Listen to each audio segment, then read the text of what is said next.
All right, you guys, welcome to the VIP call, but it's actually a bigger call than that because I've invited anybody who's doing a long course race or racing this weekend to join us.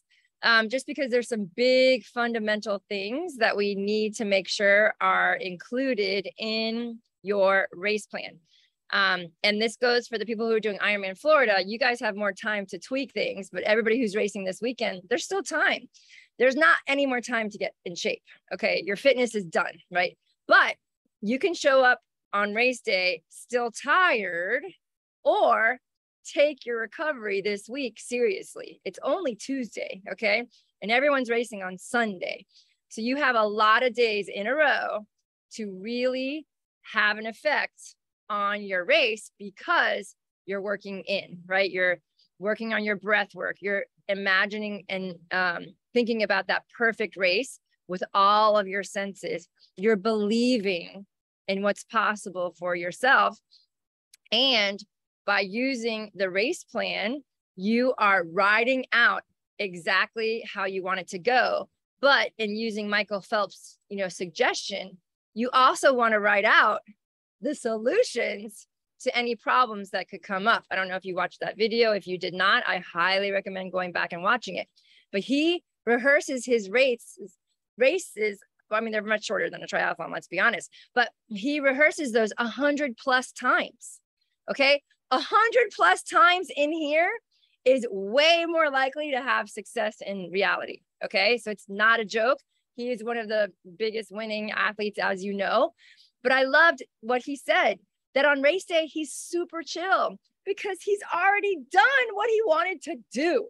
He literally said with his headphones on, I just show up and listen to my tunes and I'm getting in the groove and I get in the water and do what I have imagined I was going to do 100 times. And it's easy. I mean, it's not easy, but it's seamless because he took the time to really imagine using all your senses. And then you do want to sit down and write out that race plan for anything that could come up and have a solution. I don't know if you heard him say, okay, my goggle filled up that time. Guess what? He went and bought two brand new pairs of goggles to have for the next race. The next time he visualized, his shorts came down. Okay, brand new pair of swim shorts, right? He, made sure every single thing that could happen. So for you guys, how to put that into terms for you right now, if you're racing Sunday, you're looking at your bike. Is it shifting properly? Are there gashes in your tires? Could you possibly get a flat? Go get new tires. Right? Change the tube, make sure the valves are solid, right? So these are ways that you can totally prevent something that might happen with your forethought and with the race plan. The race plan is like a map to follow both mentally and in reality to have that perfect day. And Heather called me out. Well, how do you know it's going to be possible? Well, if you don't believe it's possible, you don't have it laid out, knowing, okay, well, I can definitely hold that swim time. I can definitely hold that bike time. I can definitely hold that run time. If you don't believe in that plan for yourself, it doesn't matter. Just don't even, just wing it, right? But I'm just telling you, there's so much more we can do between now and race day, you guys. So I'm happy more people are here, and we're going to go ahead and start with a race day visualization. So I'd love for you guys to put your feet on the ground and sit up really nice and straight and tall and wiggle your toes and wiggle your fingers, and go ahead and close your eyes. And I want you to take 2 really deep belly breaths in through your nose and out through your mouth. One more time.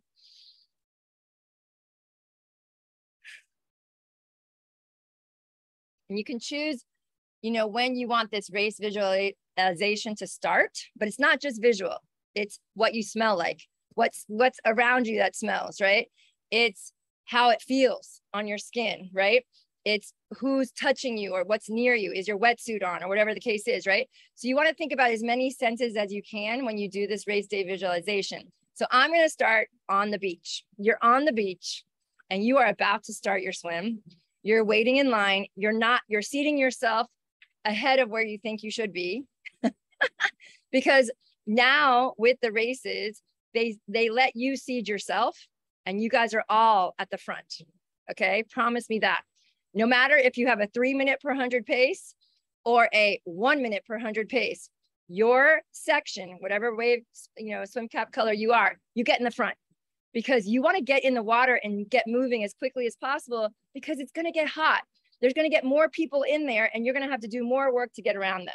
So whatever your wave is, you want to get in the front of that section from the beginning, and you're waiting there for the gun to go off. And in that moment, you are going to think about your ideal situation. You've already done your run warm up, your swim warm up, right? You're totally dialed in. And I'll go over the details of what that means for the sprint or a longer distance race. Remember, the longer the race, the shorter the warm up, and the shorter the race, the longer the warm up. So you're chill. You're standing on the beach in a power pose. So does anybody know what a power pose is? You guys should know if you know me. So you're here with your arms crossed, like, yeah, I am here.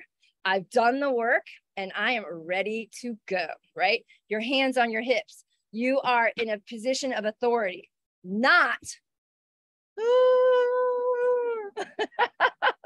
right? I do not want to see pictures of anybody freaking out, right? You got to show up. Everybody here, if you're with me, you've done the work, right? You have to be confident in that you've done enough work to have the day that you want to have, right? So you're standing there in your power pose and you are literally thinking about every section of the race. So for our sprint triathlon, you're going to seat yourself in the front and you've already done your warm up. You've already got those cobwebs out and you're going to go hard, right? If you're a good swimmer, and you're going to build the pace. Remember, negative split. You don't want to go out and blow up, right? You want to start a little bit gradual and then pass everybody, right? That's your sprint. Now for Olympic, you want to pace yourself a little bit better because it's 2 loops, right? And then for a half Ironman, which most people here are doing, you don't have a sprint. There's no speed in the swim. For a half Ironman and a full Ironman, it's about long and strong. It's about whatever your mantra is going to be, you've got to live it while you're swimming. You don't want to space out. You don't want to be like, oh yeah, I'm going to go swim 2.4 miles, la-di-da-di-da. There's a good chance, you're going to have a terrible time if you do that.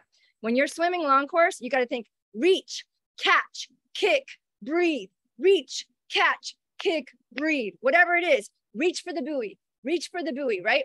Focus on every single catch, every single stroke. If you have 5,000 perfect strokes, you're going to have a great swim, right? You want to pay attention to what's going on. You want to make sure you're sighting every 5 to 10 strokes to stay in line and not swim longer than the race course is there, right? So those are some details that the swim you can do. Kick harder as you get to the beach to stand up so that you have more blood up in your brain and you can get your equilibrium a little bit, right? But for long course racing, there's no speed work, okay? You are talking about consistent, perfect form, meaning almost catch up, staying on your side and gliding, and kicking strong, pulling hard, and remember that streamline, okay? So sprints and Olympics, yeah, you want to push. Now you're going to move out of the water. Hopefully you've practiced a little bit of a transition because everybody hurts on the transition, right? And the people who've trained it, they're sprinting by. There's no issue. The people who haven't trained it are walking, right? Could you benefit on your Ironman from maybe a minute less of a transition? Yes. Okay. So don't like blow off the transition. The transition is a time to get your less time on the clock and get to where you need to go to get going on the bike. Okay. So train those transitions if you haven't been, because they are critical for any distance triathlon. Okay. So then you're going to visualize seamless transition. Perfect. Helmet on, buckled, sunglasses on, feet in shoes or on the bike. Grab the bike, run with confidence to the start line, get on. You're not eating in transition, okay? Transition is not a time to have a picnic, okay? For a long course, yes, you wanna take a little bit of extra time, put sunscreen on, do that kind of stuff, but no longer than 5 minutes. You would be so blown away. Most people finish their very first 70.3 and they're like, what the hell was I doing in transition 1? Like time flew just because they didn't have a process in place, right? So you need to visualize right now, today, okay, I'm gonna run in from the bike, run in from the swim. I'm gonna have my swim cap and my goggles in my hand. I'm gonna throw them down. And the first thing I'm gonna do is put my sunglasses on, get my helmet snapped, put my run shoes on. If I have to go to the bathroom, I'm gonna do it there rather than having to stop in the middle of the bike, right? I'm gonna go to the bathroom real quick, Or ideally, you guys have practiced peeing while you're horizontal. That is a huge tip. You want to pee in the water before you get out. Okay. And then you're going to get right on the bike. And within the first 10 minutes, you are eating on the bike. You've already been 45 minutes, typically, all of you here, or longer in the case of an Ironman, without food. You do not want to wait, Vlad. You do not want to wait. Okay. You said first 30 minutes, no food. First 10 minutes, you are eating. Okay. Then you see that perfect pacing on the bike. So we're going to get into the pacing right now as we're going through this visualization. So pacing, we talked about on the swim, what it should look like. And on the bike, it's even more critical for sprints and Olympics. You still want to pace yourself, right? You're starting on the way out at your low zone 4 power and coming back at high zone 4, 5, right? On Olympic, you want to start in zone 3, come back in zone 4, or 1 loop in zone 3, 1 loop in zone 4. For a half Ironman, guess what? You guys are starting your power in zone 2. Okay. This is a magic recipe that if you do it, you will have phenomenal results. You do not want to start your bike in zone 3. You want to start in zone 2 with 85, 95 RPMs for the first 18 miles. It's going to kill you to hold yourself back like that. But I guarantee you will be killing it the last 18 miles, as opposed to being like, oh my God, this bike sucks. I can't wait to get out of here. I need to get on my run, right? If you pace yourself and you take that first 18 miles at your zone 2, Carmen, this is for you.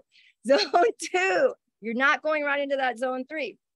And you are eating and drinking and staying aero and just doing what you need to do to hold yourself back. Okay.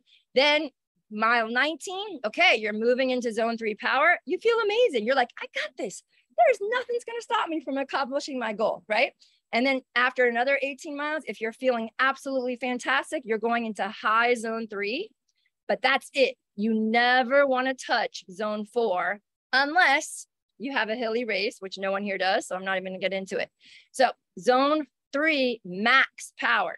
Okay. Now for an Ironman, it's zone 2 all the way, baby. Zone 2, the entire bike. And it's torture. I will tell you, it is torture to keep yourself from going, pushing harder. But that's what we do in training. We train zone 4, zone 5 to get our zone 2 as high as possible before race day. So Chris, you've got to be hitting those intervals. Steven, you too.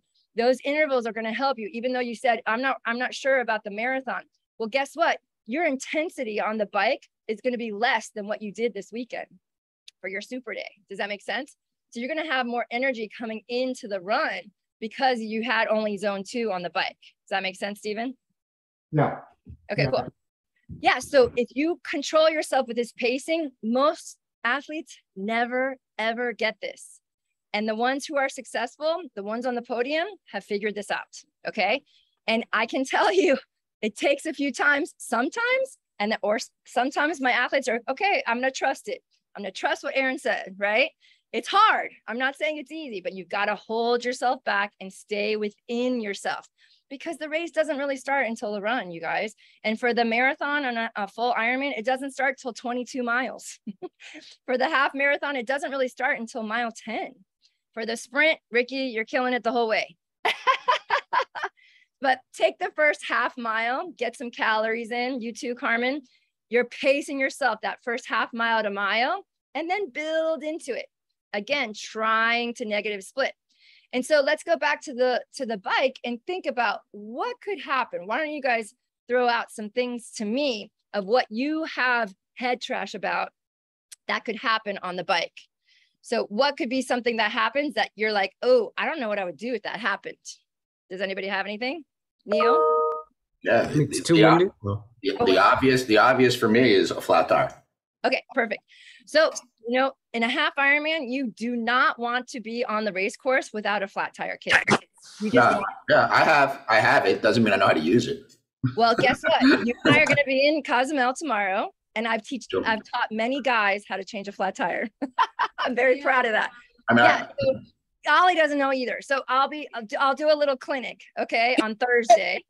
I'll have a flat tire changing clinic. Okay. I would greatly appreciate that. You guys, if I can do it, I am not into physical labor like that. Like I don't, if I can change a flat tire, anybody can change a flat tire. Okay. Anybody else?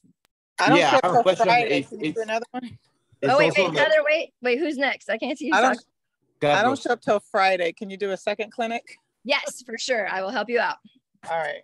Do they all have regular wheels and not the tubeless? Yeah, so make sure, do you have tubeless or tubular or clinchers? You have tubes inside, correct? Yeah. Yes. You want to bring 3 extra tubes, okay?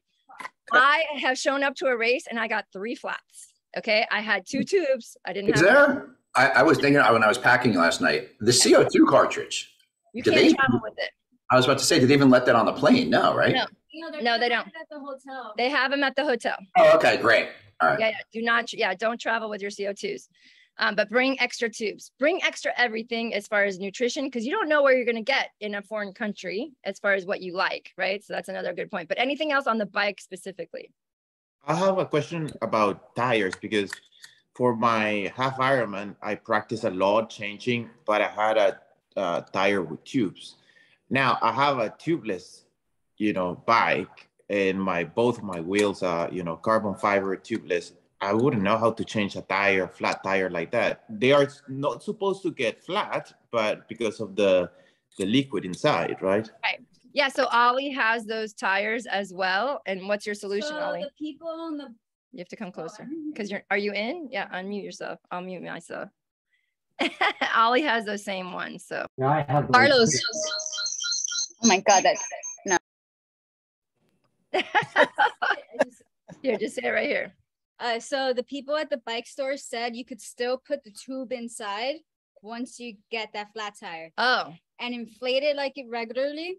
And then after the race, you go get a new tire. So have a tube just in case. Two tubes put a just tube in case. But make sure you have that deep the long skewer. The long skewer. I forgot the name of it. Valve, the long valve, the valve extender. Yeah. Okay. I've heard that. I mean, I have those tires also with the goop inside and not supposed to get flat. I've never had to change it myself on an outside bike ride. Me but either. I've heard from the bike store people that getting those tires off and getting the tube in is a real effort. Yeah. So there's also another. I can change a regular tube tire really easily. Yeah. Yeah. The thing is that I'm going to be able to change. Will they have in the Ironman? Do they have some support coming around? They do, but that's going to take a while. But also, if you go to the bike store, you know how the regular car tires, they have those little plugs. They have that for the tubeless tires. So if it's not a big hole, you could plug it in, and it might be worth it to buy some plugs. Yeah, I've talked to them about. You still have to take the tire off though to put the plug in on the inside. No. You put it on the outside? On the outside, and it gives you like a thing to scrape it a little bit. To shimmy it. Oh, okay. You don't have to take it off. Okay. Yeah, because for example, I've seen those. After my accident, I had to, you remember I had to change my front wheel completely. Right. And I remember taking it off. It was not easy because the goo is stuck into the rim of the wheel, right? Right. So try to remove that the tire itself is not easy. And then you remove it, it's all full of goo inside. I agree. So try finding that plug thing. I'll take a picture of the one, and it's so easy to put it on the side of your bike. What they recommend is also before a race to put extra goo inside. You should always be putting fluid every 3 months in them. Okay. Because especially in Florida, because the hot weather, it gets hard, and so you should be putting it, constantly. It should be every 3 months. Yeah, sometimes old school is better. Anyway, so it's one of those things where I was on a half Ironman and I was at the turnaround point and I got a flat, and it took them 2.5 hours to get to me. Yeah. So it was useless. So for Panama, one question: weather on the bike. How cold is it going to be getting out of the water onto the bike? And I mean, what do people usually do? Do they just You just take off in your wet tri-suit anyway, or what do you do? No, you definitely want to plan for layers, and Ironman makes the most money on the colder days because everybody just buys layers and layers of Ironman stuff to wear on the bike. But you definitely want to have arm warmers. You want to have a windbreaker for your chest, just because that race is notoriously windy, but it's not always freezing. Like sometimes it's 70, and then sometimes last year it was like 40, right? When they first started, and then it actually got up to 60, and the water was colder than the air, or I don't know, but they said it was super cold. But then once they got on the bike, they were actually fine, right? So you got to kind of prepare for anything. But honestly, up in Maine, you're kind of used to those colder conditions, so you should be more conditioned to it than someone coming from here. You know, I still wear warmer stuff, and if I have to take it off, I mean, I'm just wondering how to. Yeah, so for the Ironman people though, you have the halfway bag, right? So if you need, or just plan on getting cheap stuff that you don't care what happens to it, because you are gonna definitely need layers either any way you look at it. So I like arm warmers because you can stick them inside your shorts if you're not, wearing them anymore. You can still save them, and then at least when you get back to your transition here, you can put your stuff there if you're not going to need it for the run. And also we're going to get to the run in a second. But any other questions about the bike and anything that could come up? No one really said anything about dropping nutrition. So this is Aaron, yeah, Heather. Yeah. You said you got mechanical on the bike route. I thought you don't get mechanical assistance on the route. No, you can. So what happened was somebody put tacks on the road for the bike because they were unhappy that the race was being held in their city. And so all these people got flats, and they ran out of wheels. So they got to me and they're like, oh, we don't have any more wheels left. Okay, we'll get in the car. And I rode back home. But there is usually some assistance if something's going on that everybody's getting a flat. The race directors can give you assistance, but you're not supposed to get outside assistance.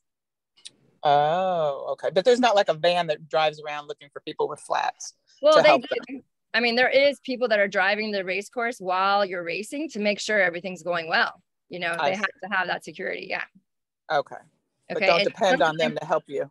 Yeah, but if you can, don't depend on them. But sometimes they'll be like, hey, someone's here on the side of the road. They need a tire. And then someone's driving by and has a tire. So you never know. But if you can, be as self-sufficient as possible. Okay, but as far as dropping nutrition, always have extra. You always want extra nutrition, always want extra hydration, meaning if you have carbohydrate drink, have a few extra baggies of it, have everything planned out and as convenient as possible. And nobody's race this weekend is an A race. This is called a C race or a B race on purpose. So Chris, I want you guys to be practicing your Ironman nutrition this weekend. Right? How are you going to take your aminos? How are you going to mix the drink if you have to stop and mix it? Right? So plan for these things. You should have at least 3 water bottle cages on your bike. Ideally your Aero water bottle, and then 2 calorie bottles. I recommend 2 calorie bottles and then 1 just water. And then as the race goes on, you keep needing to have the supplemental calories of 350 calories per hour minimum on the bike. Okay. So practice that in the race this weekend, and you will feel so great when you get to the run. So anything else about the bike that you think could happen that you want to foresee and make a plan for? Anybody else? I just wanted to mention, because I'm still not sure. I was thinking for North Carolina to wear my sleeveless tri-suit and put the cycling shirt on top of that for the bike, so that I could put nutrition. But I'm used to carrying my phone on my pouch. So I thought, or I could just, instead of a phone, of course, carry nutrition there as well, because my, whatever that the bike has for nutrition is so thin that only blocks fit. Right. So I wanted to bring like a banana, Oreo cookies, additional nutrition, things that I can eat, the waffles, but those are kind of big and bulky. Yeah. So I was debating, I'll probably do that. And then when I get back from the bike, I just take the cycling shirt back off and then keep running with the tri-suit, the sleeveless tri-suit. Because I don't know, I think it's going to be like in the 70s. Yeah, I don't think it's going to be cold. So you'll be fine with the bike jersey and having the food in your thing. But honestly, you guys, really don't recommend like bananas and stuff like on bike ride. It's so hard. How do you ride in your arrow position, holding a certain watt and peel a banana? Like, how do you do that? I don't know. You have it cut already or in half. Okay. No. So okay. I don't know. I just don't see how a banana will not get completely smushed. But I was able to do it in Puerto Rico. Okay. But you had a terrible bike session. Like I had banana on the run. But that was because of the winds and it was unbelievable. That's my whole point. So you guys have got to make this simpler. Like, make it easy on yourself. Eat real food for breakfast in your hotel. Use the sports nutrition, right? Maple syrup, rip it open, drink it. That gives you more energy than a banana with a lot less effort, and you can stay focused on the job at hand, right? Oreos. You're gonna dip it in milk too? No, I'm just kidding. But like, I can't eat cookies without milk, so that wouldn't fly for me. But I'm serious. Try to make it as simple as possible for your nutrition. You just need calories in. It's race day. It's go time. Focus on the work and getting the calories in. Okay, so good points, everybody. I love all the points that are coming up, and I know I'm missing some. But Dennis, do you have any feedback on what you did? Because you possibly take the most amount of different nutrition than anybody I know, but the performance is there, right? So Dennis, has little packets of everything, right? Why don't you tell him how you do it? Short. Can you hear me? Yes. Yeah. Okay, perfect. So on mine, definitely eating banana is very difficult. And I think the absorption of a banana will hit you a little too late. So that I wouldn't do, but that's me. I would use dates. I use dates, which they absorb quicker. You get the sugar right away. I'm going to say no on the dates too, because the amount of fiber in a dried fruit. Yeah, that's true. That's true. On the run, and you might be in big trouble. So for me, I don't recommend dates. Yeah, that's true. It's true. The fiber might get. Figure it out. Yeah. So what I do is I put 2 perfect aminos and 1 salt tab in these little baggies. And then I'm making sure I get like 1,000 milligrams of salt per hour.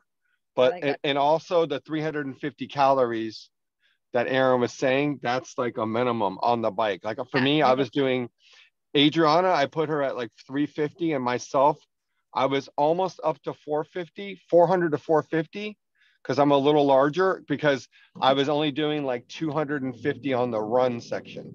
So less on the run. So I loaded more on the bike. Yeah.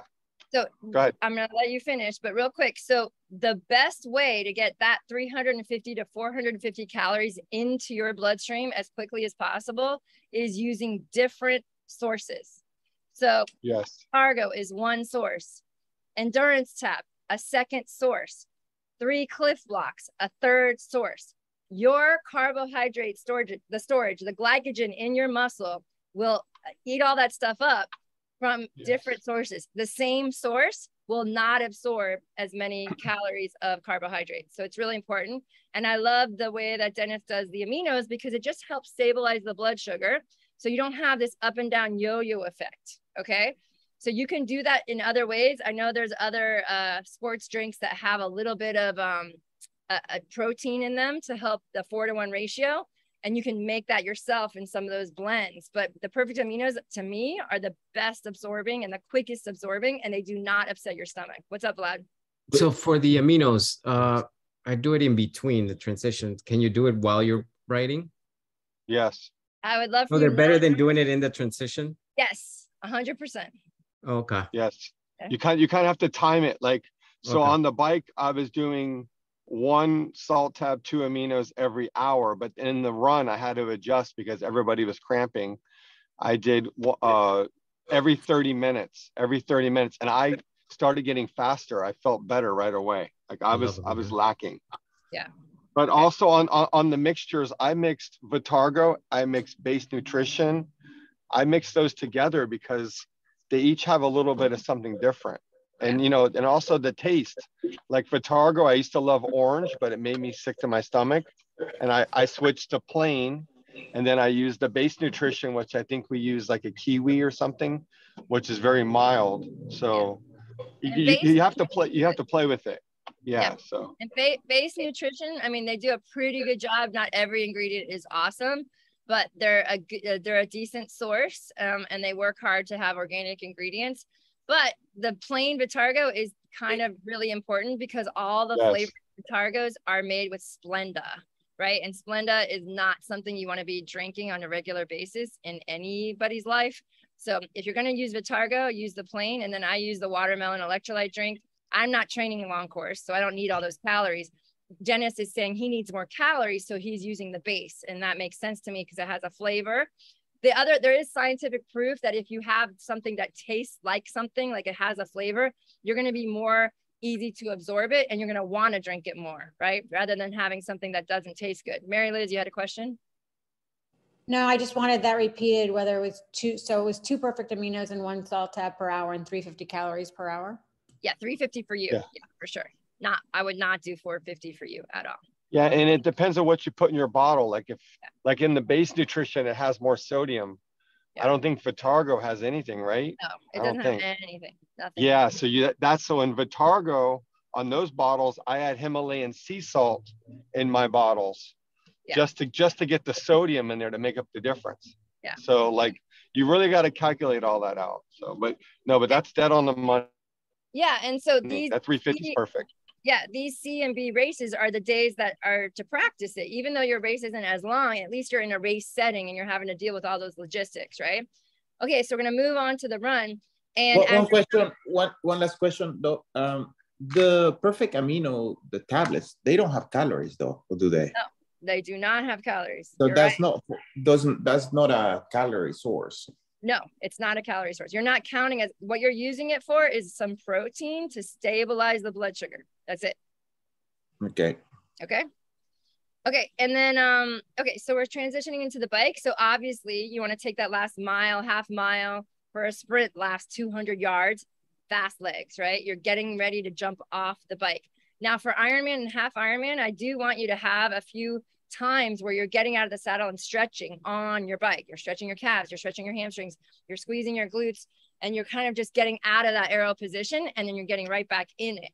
But for Ironman, once an hour, once every 30 minutes, you're doing that, right? You can't possibly sustain your aero position, for 6 hours. Okay, let's be realistic. So ideally you're eating in your aero position, but if you have to sit up, that's fine, but try not to make all those times that you're eating like your pace slows way down. You still have a job to do. That's why you want to make the nutrition as simple as possible. Okay, so you're going to get your RPMs up to get ready to go off the bike. You might be feeling tired at that point, no matter what the distance of the race. Sprint, maybe not so much, you're ready to kill it. But for Olympic, half Ironman, and Ironman, I highly recommend, if you do already use caffeine, I would highly recommend having caffeine for that last 3 miles of the run, of the bike, the last 5 to 10 miles of the bike. So at mile 40, I would have some kind of nutrition with caffeine, okay? For the sprint, you can be careful because you can overdo the caffeine from the beginning. So I don't really recommend too much caffeine on the bike, but you want to have a solid run. And the reason why caffeine is so effective on the long distance races, if you don't have it the entire time, this strategy does not work. If you have caffeine in every single gel, you will not benefit from caffeine. You will become immune to it. You could actually get more tired from having caffeine the whole time. So for the half Ironman, mile 40, that's when you're starting to have a little bit of caffeine to help wake you up, focus on eating and getting the job done, right? For the Ironman, it starts at around mile 75, right? To help you finish that bike strong.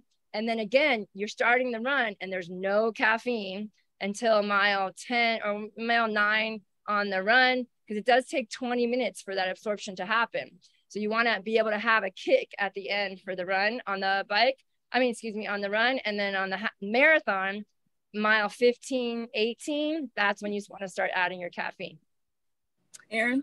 Yeah. How do you rotate your water bottles when the 2 are in the back? Because when I'm training, I stop. Yeah.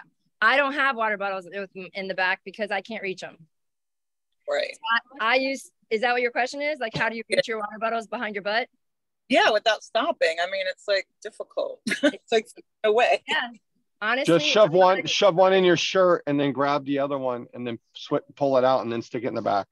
Yeah. So for me, to me, it's too hard, right? To have those aero bottles behind my butt. So I have two between my legs. So one on the down tube, one on the top tube or the slope tube. And then I have my aero bottle. That's my 3 water bottles, right? It's actually aerodynamically proven to be slower to have the 2 aero bottles behind your butt because it acts like a tail that actually slows you down from the wind tunnel. But it is convenient, right? So it is convenient to have those. But yeah, Dennis might have some tips. So no, I want to back up to the caffeine real quick. So I hope you guys wrote down those times that Aaron said. That is exactly perfect because that's how I did my Ironman. Is I didn't take caffeine until like I was like over halfway through the bike, just one, just to wake up a little bit. And then I starved myself all the way to like mile 11 in the run. I didn't have anything because I knew I would get the reward later and it helped pick me up. Which one do you recommend? Yeah, so the habit mile 9, I would start the caffeine. Which one would you recommend to have if you don't train with caffeine? Ever? No, you're not allowed to do it in the race. Yeah, you're gonna crap your brains out. Yeah, you can't. So before Ironman, I would definitely play with it 100%. But you can even do caffeine tablets if you don't want to drink any or have a gel with caffeine, but you definitely need to train it. But you're not allowed to use it this weekend. No way. Okay. It seems like all the gels have a little caffeine in them. Some have more, but they all have a. Nope. Or you can get it without. Yeah. So you should. You want to get non-caffeinated. Yes. Yes. 100%. Yeah. You do not want to the whole time. And you got to be careful. Like the Mortons, they're 100 milligrams of caffeine. It's too much. So if you take that and you never have it, it'll hit you so hard. Like what I do is I'll take a half of it, stick it back in my pocket and eat the other one later. Or if I save it for the last 3 miles, I'll take that last little bit just to push me to the end. But I mean, I'll just tell you, endurance tap with caffeine. I mean, that saved me in my lowest of lows at RAM. Like a Snickers bar did not work, right? But that caffeine with the maple syrup, it was like, okay, let's go. I got a job to do, right? So if you're I do recommend the maple syrup. It's a super clean source of energy. And Vlad, I'm just going to comment on your race plan because you did mention agave, and agave actually has been proven to be very similar to corn syrup. And it's really, really not great because it's super processed. So it's fine to use it, but I would definitely move away from that for the future and use raw honey, real maple syrup as a sweetener. Even coconut sugar based items are better than anything with agave in it. Well, the maple syrup, how do you put it in the water or? No, there's packets. We have a affiliate. It's called Endurance Tap. And so there's little packets. They actually sell jugs that you can refill like a little holding thing, but the packets are very, very convenient. It's just amazing. It's amazing. They work great. And we have a discount code, Endurance Tap. It's not there. Why not?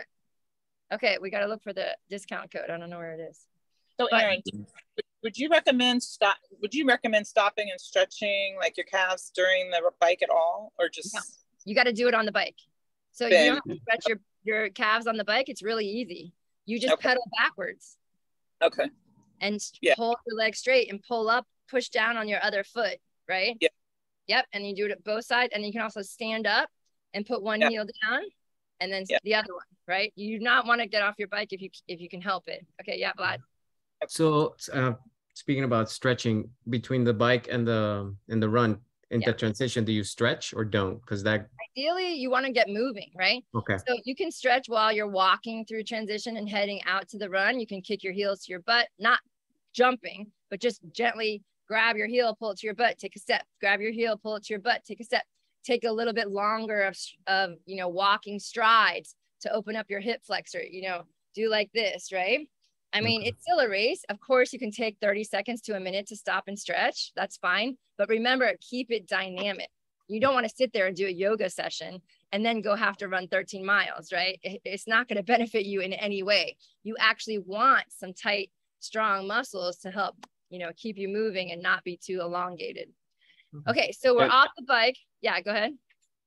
No, I was gonna say, so like the same thing coming off the bike, like what I did with my Ironman is about a mile to the end, I started like getting myself prepared for the run. You know what I mean? And like, and did stretch and then, and worked on getting my heart rate under control. So I knew I could keep my heart rate low to start the run off. So. Sure, definitely. Yeah. Okay, so you're on the run, you're high cadence, you're in transition, again, doing what you need to do to get out there. Now, you guys are not going to have to deal with any cold except for heat this weekend. It's going to be hot, hot, hot. So the more you can keep your core body temperature down on the bike, the better that when you transition to the run, you know, you're going to take advantage of every single aid station and put ice wherever they have it, you know, put it inside your tri-suit. You know, I recommend visors most of the time, but sometimes a cap is good because you can actually put ice on the top of your head. But you want to keep your body temperature down as much as possible. And you have to have the mindset when it's hot that you are not going to stop, because it's just one of those things. You all have trained in the heat. Okay. I've put that in your workouts to train in the heat. If you have done that, you are acclimated to get the job done. You can get it done. It's your ego and your mind that says, what the F am I doing out here? This sucks. Everyone around you is walking and you're going to become a victim of that. Or you are going to stay focused on the job at hand and you are going to fast arms, fast feet, fast arms, fast feet. Follow your plan. Keep moving, keep moving, keep moving. That's your mantra. Because if you get stuck in the heat spiral, you can totally spiral out, right? Cramps. Anybody worried about cramps? Yeah. So magnesium it up. Like this entire week, you have got to be jacking up your magnesium. Get it in any way you can. Topically, in your mouth, right? Whatever it takes, but you've got to be, if you need to spread it out throughout the day to prevent gastric distress, you've got to get your magnesium levels topped off so that, you know, the cramping, you can avoid the cramping, and the salt tablets will definitely help. Always have extra salt tablets for the bike and then also on the run. And if you do cramp, I'm pretty sure they're going to have pickle juice on the course. Please use it. It works. And worst comes to worst, you run backwards. You can't run forward. You can always run backwards with cramps. Okay. So cramps are not going to stop anybody. Okay. And again, pacing on the run, you start slow, quick, light feet, falling forward. You never pass up an aid station and you keep those calories coming in. I can't remember whose race plan that I just read, but they talked, oh, is Raphael, I don't know, is Raphael on the call?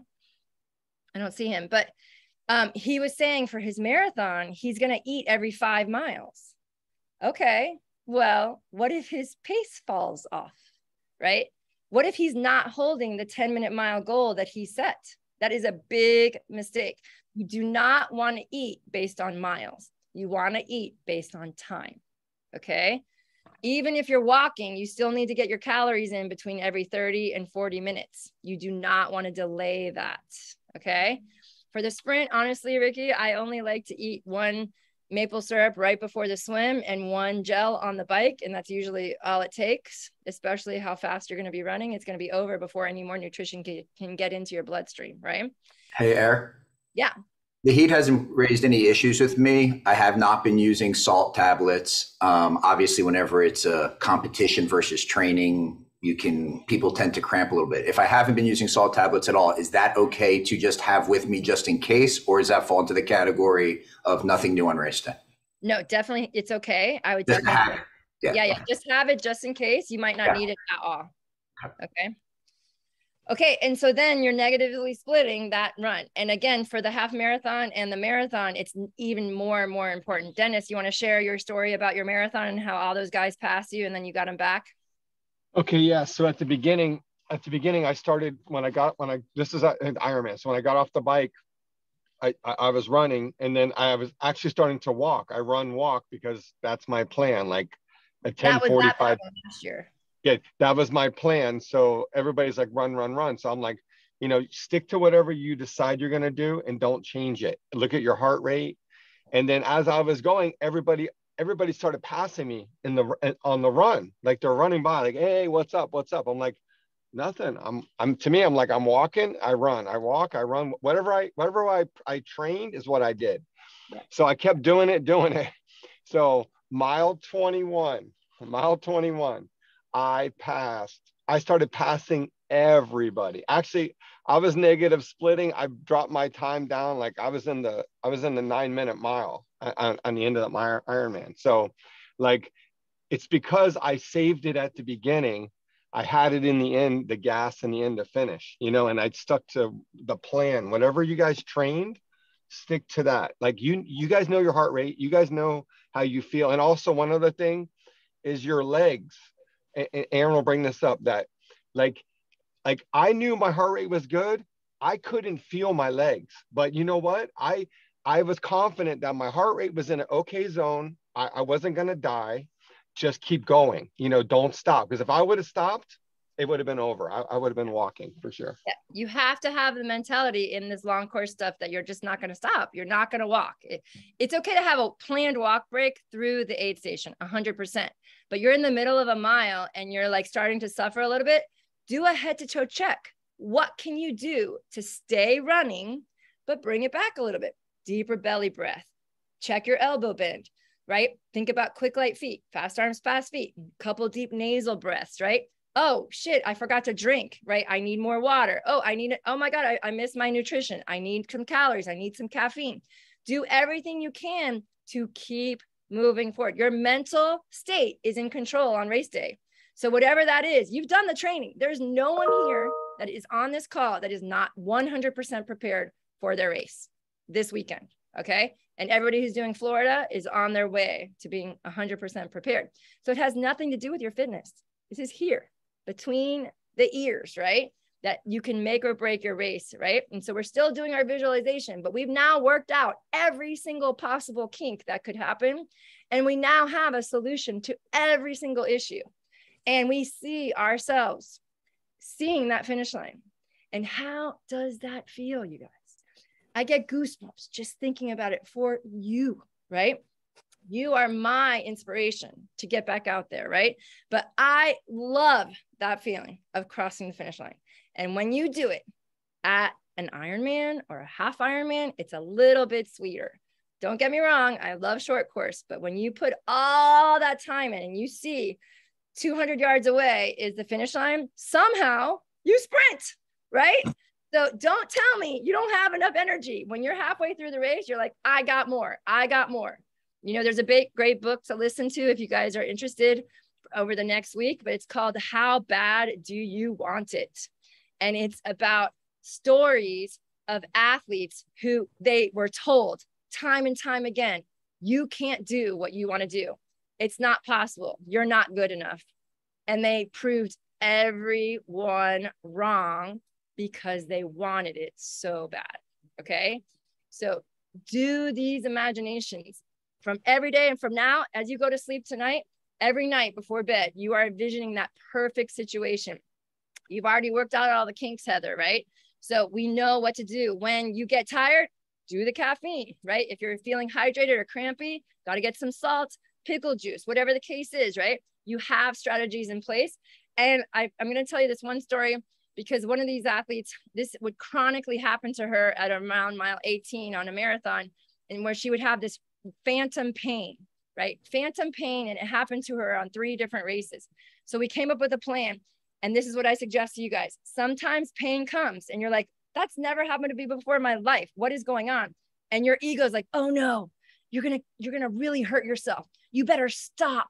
This is really bad. Like you need to walk. You need to come back. And instead of doing that, I want you to have your mantra in place, whatever it is. For this person, it was, I'm fit, fast, and fantastic. And she repeated it literally for 5 minutes straight. The pain disappeared and she finished her run and had a huge PR on her Ironman, right? Because she just would not let that physical niggle derail her. It's here, right? It's here, right? So even if the pain comes up, that doesn't mean it's over, okay? You can still move through and get past it. Stretch, whatever, okay? You guys have any questions? I have one question on the long races, like Ironman. How do you do with the water and the running? I mean, you have to depend on the people that give you the water then, right? Yeah, so you can train with they use Gatorade, which I hate, but you can do that. We were talking about it this morning. Some people can run with a water bottle, right? And switch arms every 5 minutes for the marathon. Other people, like Dennis, what did you do for the run?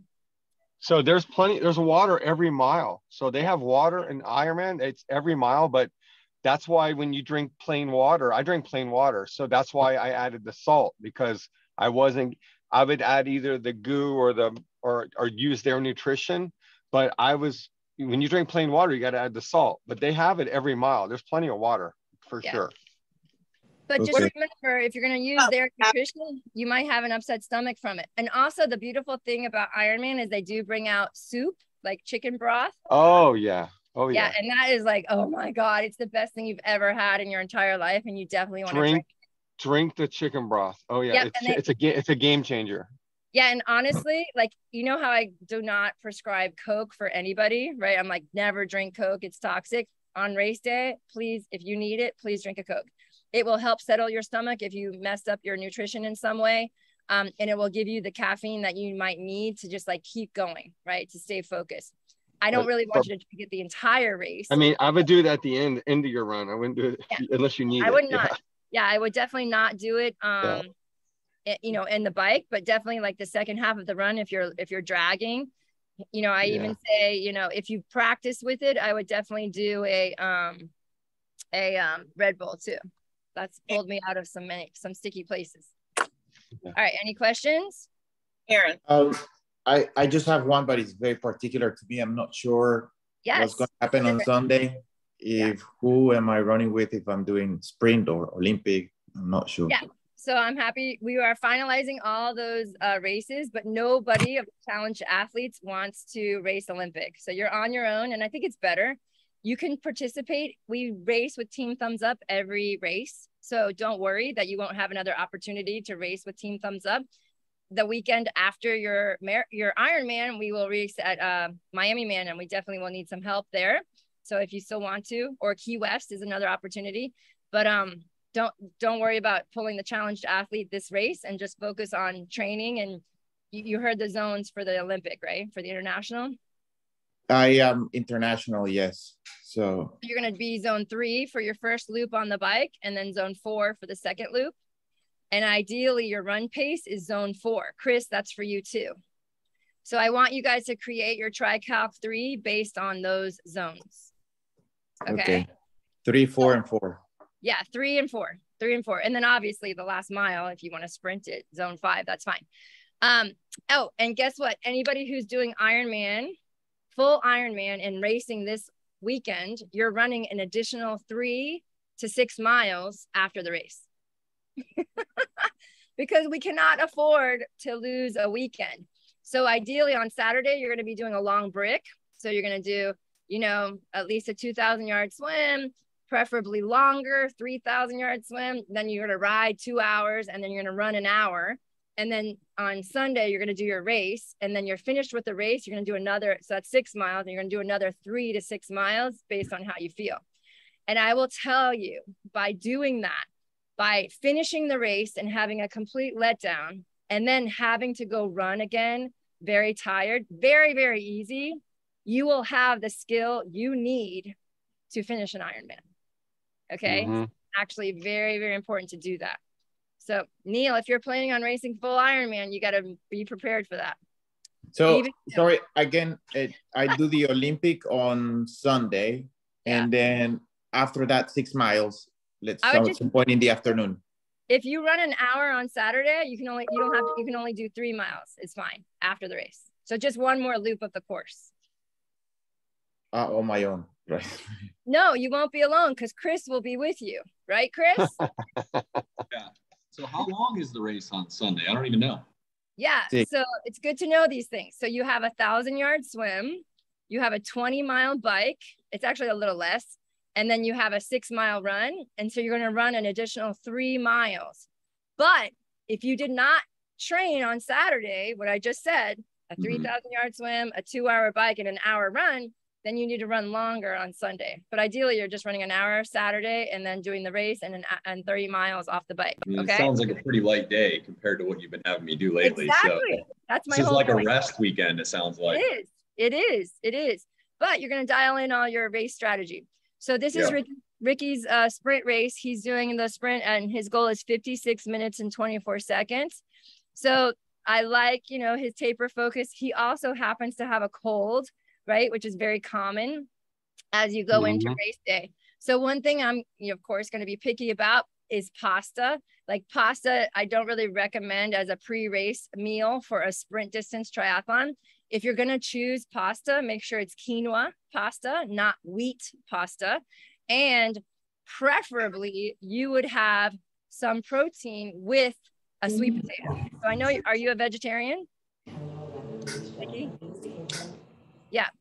So you got to have some kind of protein with dinner and for breakfast in the morning. So I don't know what it's going to come from. I don't know what protein sources you use, but you definitely need protein, both for dinner and for breakfast the next day. You can even add protein to your overnight oats. Ideally, these oats are gluten-free. And then you're going to ride to the race, and that's a great way to warm up. So I'm happy that you're getting your bike warm up in as you ride to the race. I'm not riding to the race. Okay. I'm adding eggs to my breakfast at least, and I was still thinking. Yeah, so eggs to the breakfast is great. So honestly, if you're gonna plan on doing that sub 1 hour sprint, I highly recommend getting on your bike in the morning, which takes a little bit of extra effort, but you just bring your bike lights and you get out on the course and all the road is blocked off. So you're out there and you're heading towards the bridge, and then you come back and you do a couple of pickups, and you're really just dialing in that you're about to do a sprint race at full out, right? So it's up to you if you don't want to do it this time, but I do recommend if you're going to be holding 23 miles an hour, you need to warm up. Okay. So the one thing about, I'm confident about your swim, super strong, want to make sure you're sighting all the time. And this 23 mile per hour goal, ideally you're holding a watt, not a mile per hour. So do you have your power meter numbers? Yeah, I'd like it if I could stay around 260. Okay, so I'd love to have a range. Okay, so 250 to 270. Okay, so 250 to 270, and I suggest 250 on the way out average, and then on the way back after you come off the bridge, that's when you go into the 270. Okay, and I challenge you not to be obsessed with this number, right? Because the mile per hour is not in your control. If it's windy, you don't have control over that, and you're going to kill yourself and then not be able to run off the bike. Okay. And then your run, we just talked about just having take that first half mile and really, really gather yourself, get your heart rate down, focus on your form. Think about that video I took of you where you completely look different from falling forward, right? Your arms matter. And then you can go push it, right? But still negative split. The goal is still to negative split. Okay. Any questions? Ricky, you good? Oh, good. Thank you. Okay, cool. I hope you feel better too. I mean, it sounds like you're already on your way. All right, Carmen. So, yeah, so it is going to be a little windy. Thank you, Carmen. I like to have that information. But when is it not windy on Key Biscayne? Very rarely. Let's hopefully. So Saturday, Ricky's going to be meeting everybody at Crandon to do a little swim bike run. So Chris and Carlos, you guys are welcome to join and do it there, the longer one, or you can go to the old meeting place. But either way, everybody who's racing on Sunday should be doing a short brick. Okay. So this is your goal time and you're doing the sprint. So it's actually a little less. It's like 500 yards, right? So did you actually, here it is. So it's definitely 500. So I would just definitely change that. Yeah. And I like the 2:05 pace and the 2 minute. Well, and because I was comparing it to the one that I did in May. So to beat what I did in May, I would have to go with the 2:05. Okay, cool. And what did you? But then again, the 500 yards, 100 yards less then. Yeah. Okay. And so what did you do when you did the I know it wasn't your best day, but you did do the Olympic in August, correct? July. And I didn't look at those numbers. Yeah. So I would like to see what you did for the longer distance and just compare, right? Okay. But I like this as a goal for you for sure. So it is a shorter bike. It's like 9 miles, right? And I honestly think you can push a higher speed. But again, your issue is always off the bike, not on the bike. Right. So maybe think about 18 miles an hour into the wind, but of course, with the wind, you're going to be, and honestly, you're using your power more than the mile per hour. So what is your power average you're going to be holding? I believe I put 150 or is less. Is that zone 3 or zone 4? No, wait. Is it, I'm sorry, I just don't have it in front of me. I can't remember. That's okay. We're going to look it up right now. So, okay. So your zone 3 power is 123 to 146. So I would like to see you, yeah, I would go like 145 on the way there and then hold 150 on the way back. Okay. Okay. Irregardless of the speed. Right. Okay, cool. So that looks good. And then your run, I like the 10:30 pace, especially given today's workout. So I want to really commend you for, I'm serious. Like you said, I can't do that. Did you not say that to me this morning? No, what I say is I cannot keep it up for the 3 miles. That's where I am gonna try. Okay, but today you did 8-minute miles down to 7-minute miles. You can't, this is very doable. This 10:30 is doable. What I don't want you to do, which is what I think you get in trouble, is you have these expectations of yourself. Okay. Well, I did an 8:30-minute mile, so I'm going to start running at a 9-minute mile for my 3 miles. No, you're not, because you're going to blow. I actually put, I think I put 11-minute mile, the first one, then I think 10:45, maybe the second one, and then honestly, the 10:30. The third mile, I want you to push. I want you to suffer. And 10 on the third. I know you can do it. I know you can do it, right? I think that's a perfect plan. And you're going to be able to get into those 9s for the last mile, okay? But again, make sure you're hydrating on the bike, okay? And make sure you have, if you want to have a little caffeine on the bike too, that can help you finish your run really strong, okay? Okay. I think that looks awesome. So what's the total time goal? I didn't look. Well, it's going to be a little different because 117. Yeah, but with the 100 yards less, it might be like 115. So you guys, the TriCalc 3 is also a great way to visualize the number. Like imagine yourself at the finish line going like this, and you see the number on your watch, okay? Or better, right? Right. That's another great thing that this is a great helpful tool for. So I'd love both Carlos and Chris and anybody who else is racing the Olympic or the International, I would like to see your TriCalc 3 for the race. Okay. And there was somebody else. Oh, Raphael. But Raphael, are you on the call? I don't think you made it. Heather, did you submit yours? Yes. Okay. Both and the race plan. Okay, cool. All right. So is there anything that sticks out as far as what I just talked about and what you just said? So like this is, I know it sounds like good lean protein and good carbs. What does that mean? Like no processed food, no junk. Okay. So give me an example of a lean protein. Like don't eat chips and guacamole and everything in Mexico before I race. But actually guacamole is an amazing fuel. No, I know, but that leads to like wanting to drink. So anyway, no, definitely like I'm gonna try to find good fish. I don't like cooked vegetables before I race because it bloats me. So I try to go for a really leafy salad. And then for good carbs, of course, some form of potato. I don't know if they have sweet potatoes, at the hotels. Yeah, they're gonna have some kind of a starch for sure. Like even if it's white rice, that's actually okay if that's all we can get. But I want to challenge you. We're going to be doing the nutrition program in October, and I would definitely want you to come back because it just means that you have leaky gut. If you eat anything and you bloat, it means your digestive enzymes are not, you don't have enough digestive enzymes. So we got to do maybe a little cleanse again and then get you taking a digestive enzyme with every meal, because the nutrients that you're going to be absorbing from vegetables is so important, even pre-race. And honestly, raw lettuce, you know, is definitely way harder to process than cooked vegetables. But of course, we're traveling and we don't know what they're making it with, right? So you just got to pick and choose. But to be honest, I'm bringing my own greens, right, with me. You know, the energy bits, I'm bringing those, right? Because I can't, my body will go into shock if I don't have enough green stuff every day, right? So I'm bringing my dehydrated cauliflower and broccoli chips, you know what I mean? Just because it's easy. And so think about that stuff and just be careful.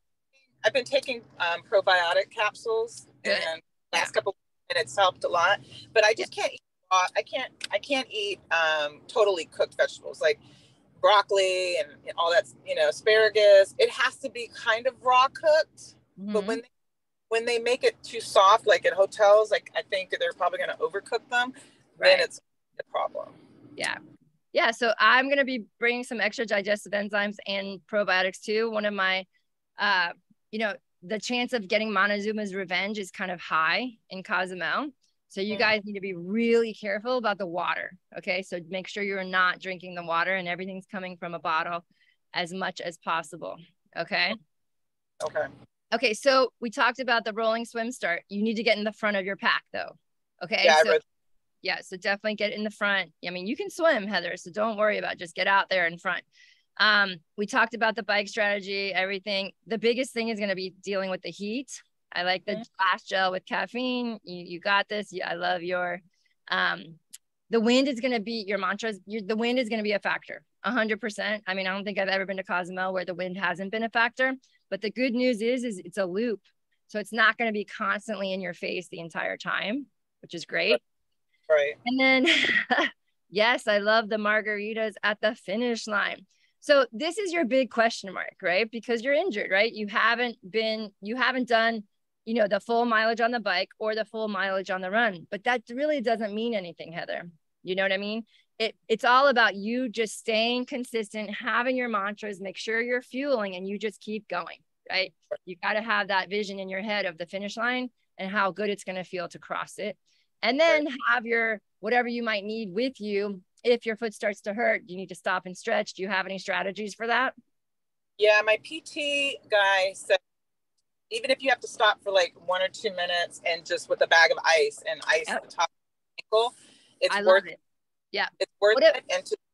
And to do some rocker movements, he showed me to march on my heels and my toes to like keep my calves activated. Good. I love that. That's the key, because if they cramp or if they just get really tired, he said you need to shock them and you need to ice your foot, even if it's for a couple minutes. It's worth it. Yeah, I love it. Even punching your calves, right? Or pushing your glutes can turn them on. And then what about kinesio tape? Can that help you at all? Taping your foot? We did talk about that. He doesn't like the KY tape or whatever. He recommended a different tape, but he's like, unless you're going to put it on, unless somebody knows what they're doing and where your actual tendons are, that it's going to help. He said it's not worth putting it on. Okay. So I don't want to get there and then like nobody, he could show me how to do it. But honestly, I would maybe have him tape it for leading up to the race. Could he tape it? Are you going back there one more time? Yeah. I would definitely travel with it taped, because I'm just going to give you an example of my shoulder. I had like a little sling of tape, and I will tell you, I finally got pain-free because I wasn't favoring it, right? The tape let my shoulder relax into it, right? Okay. So the tape can be preemptive, you know what I mean? As far as just giving you support up to race day. So it might be something to consider. Yeah, he can do that Thursday night. I have 2 more sessions. Okay. And again, try not to do your nutrition based on miles. Do it by time. Oh, okay. When I did the 3 miles, only because I know my run walk strategy will probably be pretty consistent. So I was thinking 14 to 15 minutes. That would be like every 45 minutes. Is it 45 minutes or 30 minutes? It's between 30 and 40. So it kind of depends. So the hotter it is, the more calories you need. The colder it is, the more calories you need. And the less conditioned you are, the more calories you need. So I would not go and wait till 3 miles. I think that's too long. I would definitely go by time and aim for like 35 minutes. Okay, what do you think about the electrolyte packets? Great. Which ones? Because I don't want to take any like Gatorade. I don't want to take any. That always messes me up. So like electrolyte packets, I can just dump in water. Yeah, for sure. That's fine. If you have one you like and you've used it before, that sounds great. Okay. Yeah, okay. It's electrolytes. Right. All right. And remember to smile and have fun. The most important part, right? All right. Is there anybody else on the call that submitted a plan for me to review? Vlad, I think I touched on it, but let's look at yours. That's the nutrition one. I don't think I got your, is everything in here or just nutrition? No, just nutrition. So this was good, but I definitely, so for the half Ironman, you guys need like 500 calories minimum for breakfast. Okay. So I would add another egg to this. And again, I would have some, maybe 2 pieces of toast with almond butter and some honey, or maple syrup on top. And then I like that. A banana, great. Now, when you say organic stinger gel, no sugar, what is it sweetened with if it's not sugar? Honey. Oh, perfect. It is, so it's sugar, but no sugar to me implies an artificial sweetener. So honey is way better. Yeah. That's good. Yeah. Yeah. Okay, cool. So this all looks really good. And again, it's kind of confusing to me, but as long as you know your routine, that's all that matters. Because I would definitely not be able to keep track of the 30-minute, only 2 Cliff blocks every 30 minutes. So just to let you know, 3 Cliff blocks gives you 100 calories. And typically when you eat, you want to have 100 calories at a time. Okay. Right? So the gel. So I should move up to 3.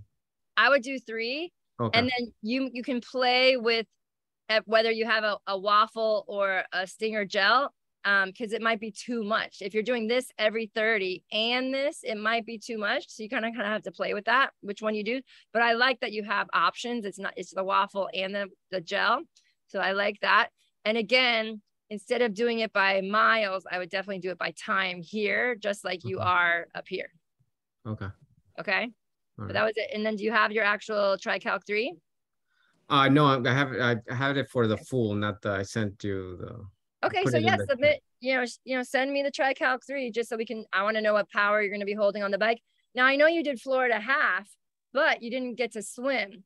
But can you look at your results from the Florida half and your notes from the race and kind of look back at those and say, okay, I don't want that to happen again. I believe you cramped on the run. Yeah. How are we going to prevent that from happening this time? Where was your camp? Where was your cramp? It was after the mile 3, and it was in the hamstrings. Okay, so I would, go ahead and the next, honestly, you're probably going to be fine for the 13 miles, but, want to make sure this week I would do some extra foam rolling or sticking of your hamstrings and stretching, right? And definitely do some Kihara stretching where you have some resistance, where you're firing the hamstring as you're stretching it at the same time. And, a thing that can actually prevent it is doing cross friction. So say if it cramps again, you want to dig in there and do cross friction. Okay. Literally punch the muscle, right? And then heel to butt, make that hamstring fire. And sometimes it'll just shock it, like Heather said, and make it let go. And then the other thing you can do is run backwards, like I mentioned. Well, I also started taking the magnesium tablets and then the aminos. So that has completely changed. I think you're going to be good to go. Yeah. And then Raphael, I saw your plan. You're here, right, Raphael? Okay. Yes, there? I'm here. Yes. Yeah. So you weren't here. You haven't been here, right? No. Okay. So yeah, so I kind of already mentioned, but you want to change your plan from every 5 miles to every 35 to 45 minutes. You don't want to do nutrition based on time, on miles, because what if something happens to slow you down? Then you're delaying your nutrition. Got it. Okay. And then also making sure you don't have caffeine until like mile 15 to 17 to really that's why I was planning to do one with caffeine around mile 15 and then around mile 20, 21 for the last. Yeah, that's for the last caffeine. Yeah. And then focus on that form. You've done the work. You're so ready. You don't have any injuries. Like, I'm really, really excited. You're going to have a great day. So, you know, visualize the whole race from start to finish. We kind of went through that on the call. So definitely use your mental skills now to for anything that could come up. But it looks like it's going to be perfect weather and you're going to have a great day. Yes. I'm looking forward for that. Awesome. I'm excited. If you want to go back and listen, you can, just because there's lots of good tips. And then, you know, listening to your motivating podcasts, like anything you can think of. The Ironman, you know, YouTube channel has awesome videos that can really inspire anybody. But even the marathon stuff, all your Kipchoge stuff, right? But Kipchoge maybe is a little bit too aggressive to someone to emulate. But, you know, trying to pick, you know, think about something that somebody overcame. When you see those stories of victory, you're like, I can do this. Like that was incredible. I got this, right? You know what I mean? So it kind of really like puts it in perspective that it's really possible. And everybody here has totally got this. All right. Yes. All right. I'm super excited, you guys. I'm going to be with you all the way. I'm going to Cozumel, so I'll be there live, but we will be supporting everybody else here in town and also in Augusta. So I'm wishing you guys well. Let's stay in communication on WhatsApp and let's have an awesome full circle weekend of racing. Yes. All right, you guys, reach out if you need anything. I'll be on WhatsApp. Okay. All right. Have a good one. Hey, Erin. Bye. Thank you.